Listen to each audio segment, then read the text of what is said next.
اور خلجی سلطنت کا دارالحکومت دلی اور دلی کے دل میں حضرت خواجہ نظام الدین اولیاء کی خانقاہ۔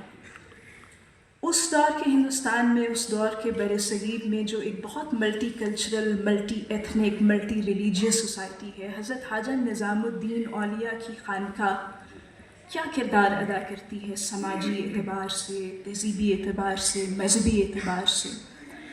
اور اس کے ساتھ ہی آپ یہ بھی فرمائیے کہ اس دور کا تصوف اور جو خانقاہی نظام ہے یا جو خانقاہ کا ادارہ ہے وہ کتنا مختلف آپ دیکھتے ہیں آج کے دور سے؟ بسم اللہ الرحمن الرحیم۔ بہت شکریہ ڈاکٹر فاطمہ، بہت عمدہ طویل سوال ہے، خدا کرے کہ مجھے یاد رہ جائے۔ میں شکر گزار ہوں الحمراء کا، خصوصاً محبوب عالم چودھری صاحب کا اور ان کی بڑی ڈیڈیکیٹڈ ٹیم کا، ان کے ساتھیوں کا، جنہوں نے یہ 3 روزہ صوفی فیسٹیول منعقد کیا۔ اور میں میڈیا پر بھی دیکھتا رہا اور ذرائع ابلاغ سے بھی مجھے اطلاع ملتی رہی کہ کتنی کثرت سے لوگ اس میں آتے رہے۔ اس کا مطلب یہ ہے کہ اگر آپ سنجیدہ اور مفید اور رچ کانٹینٹ دیں تو لوگ موجود ہیں، طالب موجود ہیں۔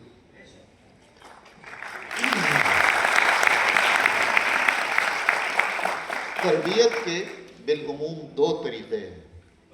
ایک طریقہ ذرا آسان ہے جس پر عمل کر کے ہم اس انجام کو پہنچ گئے ہیں۔ وہ طریقہ یہ ہے کہ جو ذوق عوام ہے، خواص زینہ بزینہ عوام کے ذوق پر چلے آئیں تاکہ ہم آہنگی ہو جائے۔ اس کا مطلب ہے کہ پھر سارے ہی عوام ہیں، پھر خواص کوئی نہیں ہے۔ یہ ذوق کے انحطاط اور ذوق کے ابتذال کی انتہا جس معاشرے میں ہم موجود ہیں، اس میں منبر و محراب دیکھ لیجئے، مصلی و سجادہ دیکھ لیجئے، درسگاہیں دیکھ لیجئے، معاشرے کے ہر طبقے نے آسانی اسی میں جانی ہے کہ وہ زینہ بزینہ نیچے چلتا چلتا عوام الناس میں پہنچ جائے۔ یہ کوئی کامیابی نہیں ہے۔ جلال الدین رومی کا ایک مصرع دیکھیے، مثنوی کا، پلے پلے تا ملاقات خدا، زینہ بزینہ دیدار خدا تک۔ دیدار خدا کے لیے زینہ بزینہ اوپر جانا ہے، دیدار عوام کے لیے اور قبولیت عوام کے لیے زینہ بزینہ نیچے آنا ہے۔ تو خواص کا جو نسبتاً مشکل تربیتی عمل ہے وہ ہے کہ آپ ایک زینہ نیچے آئیں، 2-4 لوگوں کو پکڑ کے اوپر والے زینے پہ لے آئیں، پھر نیچے جائیں، 1-2 کو پکڑ کے پھر اوپر لے آئیں۔ یہ ہے تربیت ذوق جو خانقاہوں میں ہوتی تھی، جو درسگاہوں میں ہوتی تھی، جو گھروں میں ہوتی تھی، اس لیے کہ یہ نان کمرشل تھا۔ جب چیزیں کمرشلائز ہوئی ہیں تو مجھے تو زیادہ سے زیادہ مقبولیت چاہیے، پاپولیرٹی چاہیے، معروف ہونا چاہتا ہوں، لائکس زیادہ چاہیے، اعداد و شمار کی گیم ہے۔ تو ڈیفینیٹلی میں چاہوں گا کہ بجائے اس کے کہ میرے حلقہ اثر میں 10 15 20 50 لوگ ہوں، 50,000 5 لاکھ کیوں نہ ہوں، تو ایک بہت بڑی خرابی یہاں ہوئی۔ اس فیسٹیول کے انعقاد سے اور اس سے پہلے بھی جتنی یہاں کوششیں ہوئیں، میں نے یہ محسوس کیا کہ یہ جو پہلا اور مشکل اور کٹھن انداز تربیت ہے جو ہم کھو بیٹھے ہیں، اور ایک طرح سے مکمل مایوسی لگتی ہے کہ ایسا اصلاحی پہلو اب نہیں ممکن، تو یہ فیسٹیولز بتاتے ہیں کہ یہ ممکن ہے۔ آپ سرکس میں نہیں گئے ہیں، آپ سینما میں نہیں گئے ہیں، آپ کسی آؤٹنگ کے لیے نہیں گئے ہیں، آپ ایک ایسا موضوع سننے کے لیے آئے ہیں جو خود بہت سارے سوالات جس کے پیچھے ہیں، اور معلوم نہیں آپ اس سے کچھ اخذ کر پائیں گے نہیں، معلوم نہیں ہماری گفتگویں آپ کو کچھ سیٹسفائی کر پائیں گی کہ نہیں، لیکن آپ کا جو ذوق طلب ہے اور آپ کا جو اشتیاق جستجو ہے وہ آپ کو لے آیا ہے الحمراء میں اس سہانی خنک شام کو کہ آپ تصوف کی، دل کی، معرفت کی، روح کی باتیں سنیں. یہ ہے زینہ بزینہ اوپر لے آنا. زینہ بزینہ تا ملاقات خدا. تو بہت ہی قابل تحسین ہے. اور ہم نے جو گفتگو کے آغاز میں کلام سنا، پنجابی میں جب ہم صوفی شاعری سنتے ہیں تو سچ پوچھئے کہ میرا جتنا محدود سا مطالعہ ہے، کہا جاتا ہے نا کہ فارسی زبان ہے ہی تصوف کی زبان، یا تصوف ہے ہی فارسی کے لیے. اس میں کوئی شک اور شبہ نہیں. فارسی کے بعد اگر کوئی معنی خیز حد تک، متاثر کن حد تک کوئی زبان بار معانی تصوف کی متحمل ہو سکتی ہے تو وہ پنجابی ہے.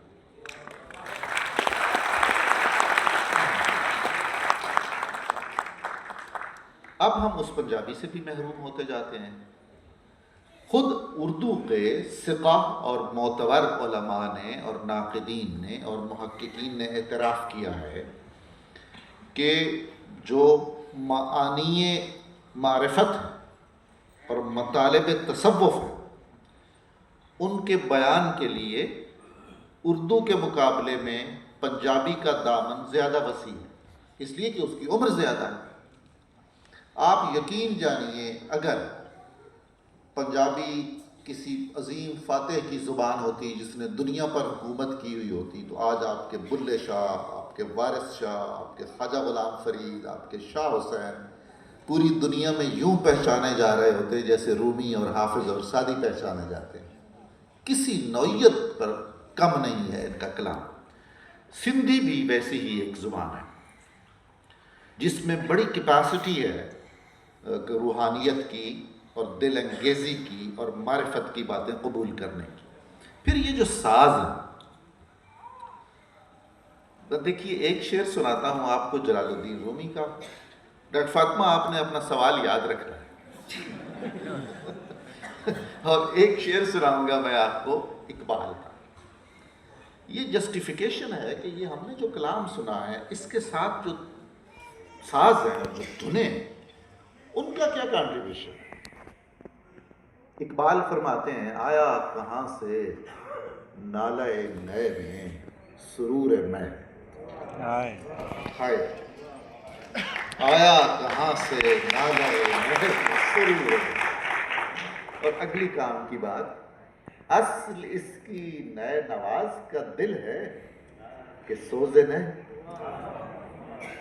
کس کا کنٹریبیوشن ہے؟ یہ مسیحا نفس کون ہے جو اس نئے کی بے جان لکڑی میں جان ڈال دیتا ہے، اور جان بھی ایسی ڈالتا ہے کہ وہ سیدھی روح سے کلام کرتی ہے. وہ لکڑی نہیں رہتی، وہ لطیف ترین روح بن جاتی ہے. تبھی تو وہ آپ کے روح کو جا کر چھیڑتی ہے، اس سے محبت سفر ہوتی ہے.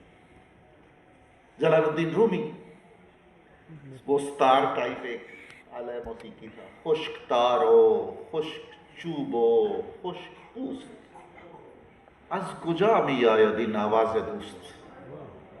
یہ خشک لکڑی ہے، یہ خشک تار ہے، یہ خشک چمڑا ہے.